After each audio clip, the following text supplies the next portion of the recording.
आदत नहीं भावेला हो सखी, सैया के आदत नहीं भावेला हो। कतनो माना करी तब हो पिके आवेला हो, पिके आवेला हो सखी, सैया के आदत नहीं भावेला हो, नहीं भावेला हो।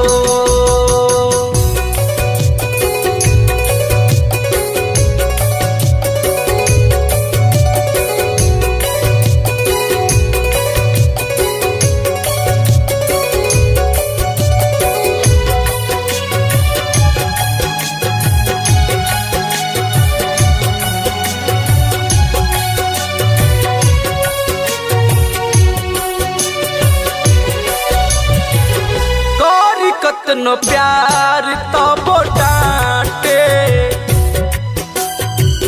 दिनों रात यही टेंशन बाटे।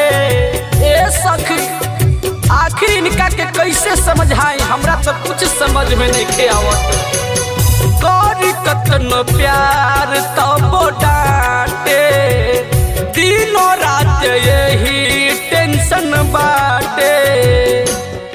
मोरा बतिया मजाक में वो उड़ावेला हो, मोरा बतिया मजाक में वो उड़ावेला हो।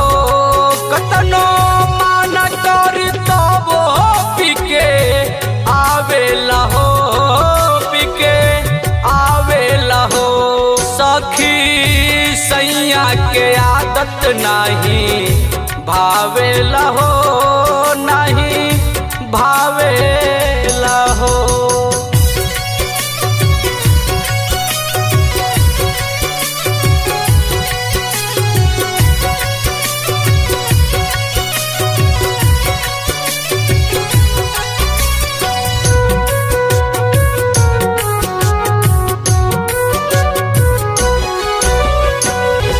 कैसे बताई इनकर हाल हो, रखेले नया पानो ख्याल हो।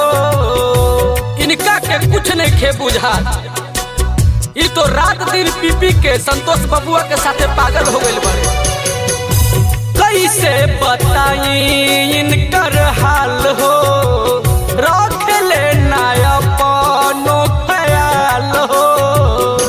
संतोष जोगिया सैया के बहा लावेला हो, संतोष जोगिया सैया के बहा लावेला हो।